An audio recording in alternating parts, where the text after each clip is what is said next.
Lately, there's been a lot of drama in the Vocaloid fandom. From Slayer's Keep It Going to Nero's Cyber Bloodlust, there's been a lot going on. And honestly, not much of it has been good.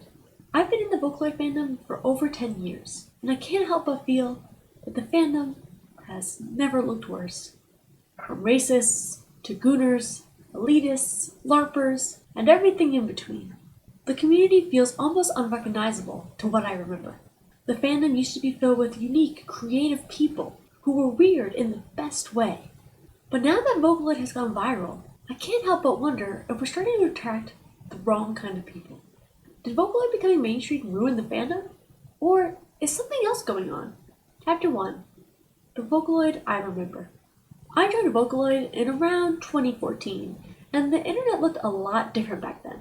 Tumblr and Vine were the major social media players. The Wii U and the Nintendo 3DS were the most popular consoles. And Five Nights at Freddy's was the new YouTube trend. Some of the biggest Vocaloid songs at the time were Laboratory, Hibikase, Love Trial, Slow Motion, Patchwork Staccato, and Streaming Heart. I discovered Vocaloid through a friend who showed me Yevon Polka and the disappearance of Hatsune Miku. Both were on a YouTube channel called Gugu888, which would re-upload and subtitle Project Diva MVs. I ended up watching pretty much every video on that channel and completely fell down the rabbit hole. I wanted to find as many Vocaloids and songs and producers as possible, and every time I found a new song, it felt like I had discovered something completely new. At the time, Vocaloid was still pretty niche. You could pretty much only find Vocaloid music on Nico Nico Doga and YouTube, and it definitely wasn't something on the radio, and really not on many music streaming platforms. Most people had no idea what Vocaloid was, even who Hatsune Miku was. I remember trying to explain to my music teacher what Vocaloid was, to no avail. The idea of listening to music in another language, let alone sung by a computer, was pretty strange to most people at the time. At the same time, Japanese subcultures were becoming more popular online. Harajuku fashion blogs, anime, and other Japanese subcultures were becoming much more accessible to people in the West. So even though Vocaloid was still pretty underground, there was this growing group of people online who were interested in Japanese culture and were starting to stumble across it. What I remember most about Vocaloid back then was how creative it felt. The songs were often a direct representation of the thoughts, feelings, and weird ideas of people making them. You could find incredibly dark songs right next to completely ridiculous meme songs. There was a lot of freedom to make whatever you wanted. The idea of chasing a viral hit also wasn't as big as it is now. Of course, producers wanted their songs to be popular, but there wasn't a TikTok algorithm that could suddenly send your song to millions of people overnight. A lot of discovering Vocaloid was actively looking for it. You'd find one song, look up the producer, find another song, discover a new Vocaloid or voice bank, and then just keep going. And honestly, I think that's part of why the fandom feels so different to me now. You were already considered weird for liking Vocaloid in the first place, so there wasn't really much reason to try and fit in. Everyone was kind of just doing their own thing. The fandom was filled with this creative energy, and I think that gave the community a really distinct personality. But I also don't want to pretend that the old Vocaloid fandom was this complete, perfect utopia. There were absolutely toxic people, elitists, inappropriate content, and fandom drama back then too. The difference was, I probably wasn't seeing most of it, if not all of it. I don't remember seeing much drama at all. The fandom was so much smaller, and the internet was much more fragmented, and the communities you found were largely the communities that you were actively searching out. So maybe the fandom wasn't necessarily better back then, but rather I was just seeing a much smaller part of it. Chapter 2. Hitting the mainstream. 2020 was an important year for practically each and every fandom. This is when suddenly everyone became much more online, and platforms like TikTok completely changed the way people discovered music and media. Vocaloid was basically the perfect thing to benefit from this. Songs like Goodbye Sengen, Young Girl A, Mesmerizer, Rabbit Hole, The Vampire, Hitomania, and plenty of others will go viral and reach audiences that probably would have never encountered them before. And honestly, I don't think Vocaloid becoming popular is necessarily a bad thing. Vocaloid has been around for over 20 years now, and I think it's great that more people are discovering it. More fans means more people making music, more artists, more concerts, more merchandise, and more opportunities for Vocaloid to continue existing and growing. But I think there is one major difference between discovering Vocaloid now and discovering it back when I did. When I started getting into Vocaloid, I wanted to find as much of it as possible. I would find one song and look at the producer, I'd find another producer, then another voice bank. I'd then discover Project Diva, Nico Nico Doga, fan art, older songs, and eventually start learning the history of the fandom without even really trying. Nowadays, it's completely possible to engage with Vocaloid without doing any of that. You can discover a song on TikTok, play Project Sakai, hear a song on Spotify, or see Hatsune Miku in a meme, and that's your entire introduction to Vocaloid. You don't have to necessarily dig any deeper unless you really want to. I don't think there's anything necessarily wrong with that. The issue isn't new gen fans being new. It's great to have new fans, and honestly new fans are necessary if the fandom is going to survive. The problem is when people come into the fandom with a very limited understanding of what Vocaloid is and aren't willing to learn from anything that challenges that previous understanding. A good example of this is the discourse surrounding Rabbit Hole. A lot of people were upset about the sexual themes in the song because it uses Hatsune Miku's voice, while Miku is commonly described online as being 16 years old. But there's a fundamental misunderstanding of what Vocaloid actually is. Hatsune Miku is a voice bank. She's also an incredibly recognizable character, but Vocaloid itself has never really worked in the sense of a traditional franchise, where every character has one fixed personality, story, and canon. Miku can be portrayed in completely different ways depending on the people using the voice bank, which is kind of the entire point of Vocaloid.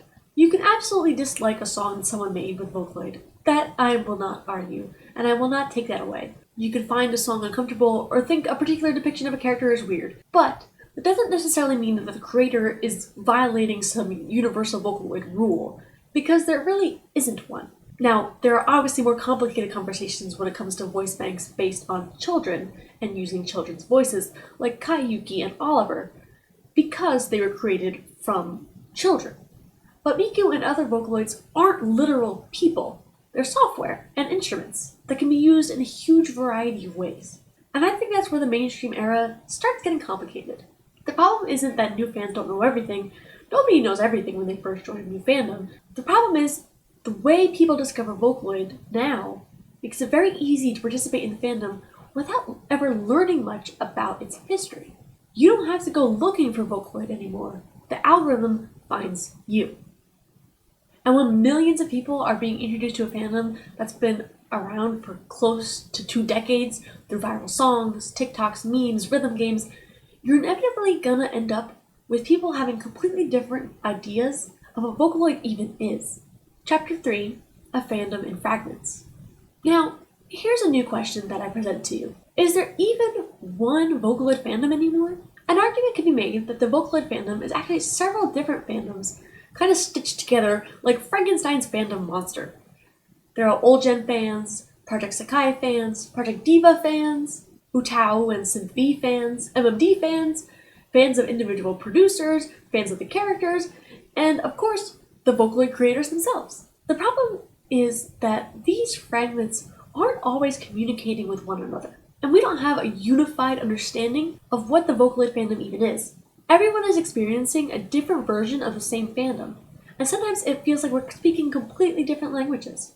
An example of this can be seen with people who are fans of Project Sakai, but aren't really interested in Vocaloid as a whole. And there's nothing wrong with that. You could be a fan of the game and enjoy Project Sakai, love the characters, and have no interest in Vocaloid outside of the game. But at that point, are we really talking about the same fandom? Project Sakai has its own characters, stories, and versions of the Vocaloid characters that exist within that game's world. So if Project Sakai is your only exposure to Vocaloid, it's completely understandable that you would become attached to those specific portrayals of Miku, Rin, Len, Luca, Mako, and Kaito. But those are just one interpretation of the characters. Vocaloid characters have been portrayed in countless different ways. Miku can be whatever the creator wants her to be, which, in my opinion, has always been one of the most fun and unique things about Vocaloid. So if your only exposure to Vocaloid was through Project Sakai, you might understandably be very confused when people step outside the game and suddenly encounter a completely different version of the character that they're used to. This is where the different parts of the fandom can start clashing. One person might think, that's not how Miku acts, while another person may respond, well, Miku doesn't really have one set personality. They're both coming from completely different understandings of the same character. Chapter 4, Social Media and Fandom Culture. The change in social media has directly impacted fandom culture. We went from user-based internet to algorithm-based internet. If you were on Tumblr, you generally saw what you wanted to see. You followed people you liked, searched for things that you were interested in, and built your own little corner of the internet. You could spend hours looking at Vocaloid content without necessarily running into anything completely unrelated. But now, you don't have to necessarily go looking for something. The algorithm decides what to put in front of you. You might be really into anime and suddenly get introduced to Vocaloid content even though you know nothing about it. You might be into cosplay and randomly stumble across Vocaloid cosplay discourse. You might like rhythm games and suddenly have Project Sakai content all over your feed. And I think this has completely changed the way people interacted with fandom. Fandoms used to have their own little corners, little pockets of the internet. Now it's like we're all being forced to sit together at the same lunch table. Things like headcanons, shipping, fan art, fanfiction, role-playing, etc. were all completely normal parts of being in an online fandom. You didn't necessarily have to agree with someone's interpretation, but there was generally an understanding that this was just what people did on the internet. Now it feels like people are being introduced to these very old internet customs for the very first time. Someone may see a strange fan art of a character that they've only known from one particular piece of media and think, well, what the hell is this? And honestly, I kind of get it. If you've only seen one official interpretation of Miku, suddenly seeing a Talklord shitpost can be pretty confusing. The internet used to be much more separated. You could find your community, learn its weird little rules and customs, and eventually understand that the strange stuff happening there was just part of the culture. Now, all those communities are sitting at the same table, and we're constantly being introduced to each other's customs and weird little rules with zero context surrounding it. Chapter 5, The Rise of Vocaloid Discourse. So now we get to what I think is probably the biggest change in the Vocaloid fandom, the discourse. Obviously, fandom drama isn't new. Vocaloid fans have been arguing with each other since the beginning of time. But I think the scale and speed of these arguments has completely changed. Before, you might have had an argument on a forum or a Tumblr post that may have had a few hundred people looking at it. Now, a Vocaloid song can go viral, and thousands or even millions of people who've never heard of the producer can have an opinion on it within hours, and suddenly the entire internet is discussing whether or not this person is a horrible human being. And we've seen this happen over and over again recently. Some of these controversies are completely legitimate. Some of them are blown wildly out of proportion, and some are a little bit of both. But what I find interesting isn't necessarily what people are arguing about, it's why and how we're arguing about it in the first place. Rabbit Hole by Deco27 was released back in 2023, and it eventually became the center of a lot of controversy on Twitter, TikTok, and other social media platforms. People were accusing Deco27 of being a pedophile for making a suggestive song using Hatsune Miku. A lot of the argument came from the fact that Hatsune Miku is officially listed as being 16, so people saw sexual lyrics and assumed that this was a sexually explicit song about a 16-year-old girl. However, I think this comes from that basic misunderstanding of what Vocaloid is. So, Vocaloids like Miku are vocal synthesizers. They're instruments. Miku does have an official character profile, including the age of 16, but that doesn't mean that every song using her voice is literally about that particular version of Miku. She's been portrayed in countless different ways throughout Vocaloid's history. And this isn't a new thing. There have been plenty of Vocaloid songs with sexual or suggestive themes long before Rabbit Hole, like Romeo and Cinderella, Plus Boy, Spinal Flu and Explosion Girl, and plenty of others. This isn't some new direction that Vocaloid suddenly took because of TikTok. The important distinction is that the song isn't necessarily about Hatsune Miku, it's a song that uses her voice bank. And that voice comes from Saki Fujita, an adult Japanese voice actress. Miku is the character and branding surrounding that voice bank, but the actual singing voice was created from an adult woman's voice. Now, again, I do think there's a completely different conversation to be had about voice banks like Kayuki and Oliver, who were specifically designed around child characters and whose voice samples come from children, and that's a much different issue.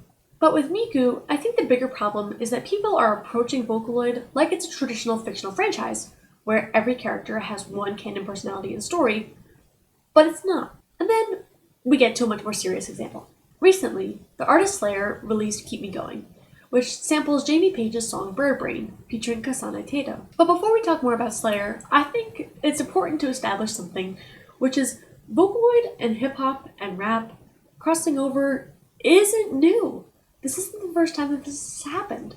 Back in 2014, Pharrell Williams worked with Livetune on an official remix of Last Night Goodnight featuring Hatsune Miku. And then in 2017, Big Boy released Kill Jill with Killer Mike and Jeezy, which sampled Hatsune Miku's Digital Affection to Another 2.0. Again, this was a mainstream hip-hop song, using a Vocaloid song as part of its production. So when Slayer released Keep Me Going, the idea of a rapper using a Vocaloid or Nutao song isn't exactly breaking new ground, but the reaction was very, very different.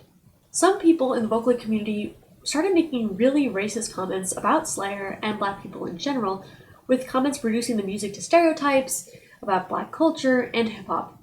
Now, whether some of those comments were genuine or intended to just be trolling and rage bait, it doesn't matter. They were still racist and ended up becoming a major part of the conversation around the song, more than anything about the actual song itself.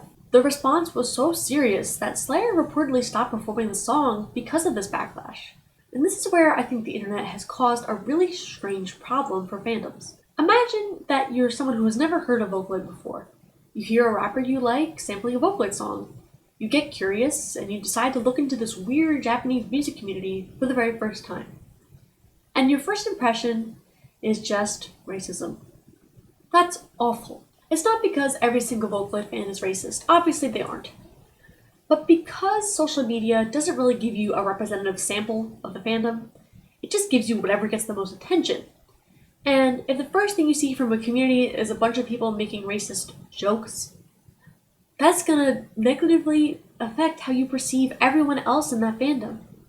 And that's especially frustrating, because this could have been a really cool crossover, and it could have introduced tons of new people to the community. It could have been a really special moment.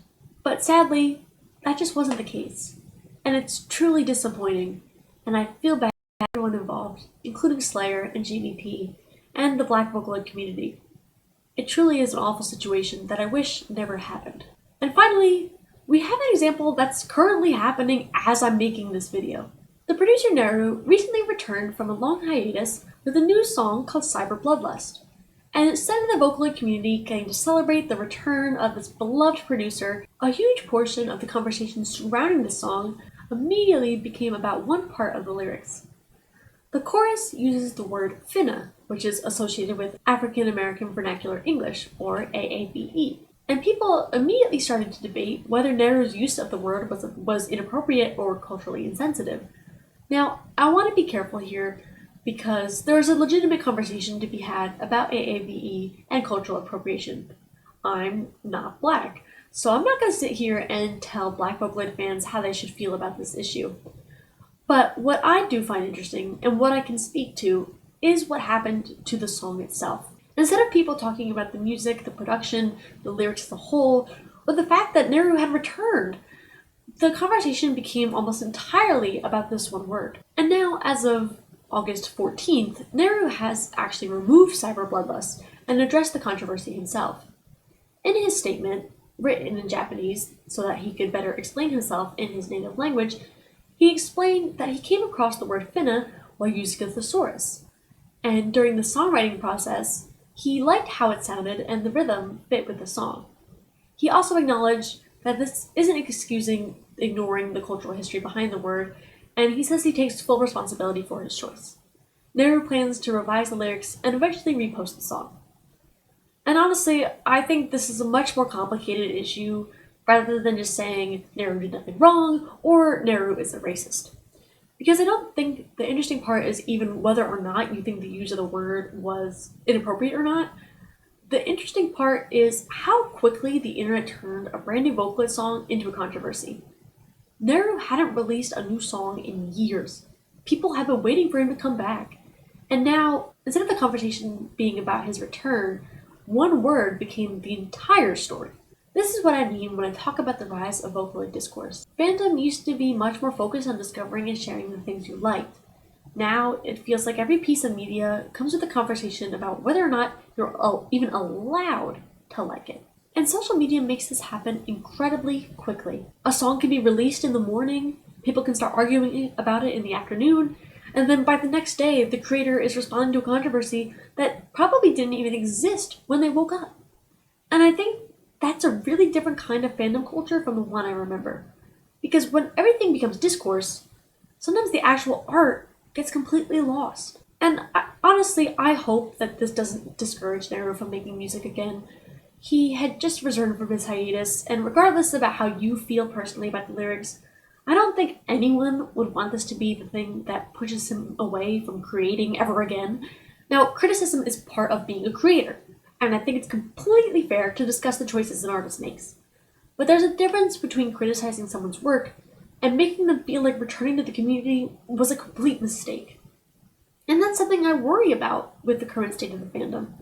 If every mistake, questionable lyric, or misunderstanding immediately becomes a massive public controversy, eventually creators are going to wonder if it's even worth putting their work out there.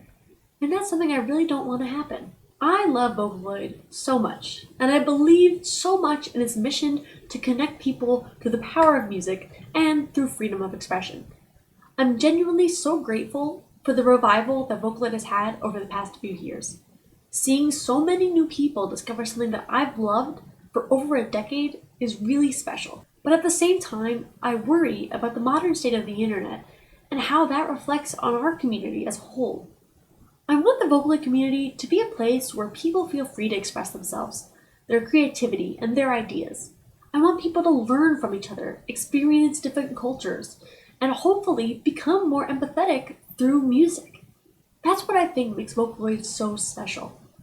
But I worry that modern social media is going to make this harder. Platforms like Twitter and TikTok are designed to push whatever stops people from scrolling. And unfortunately, that's not always the music.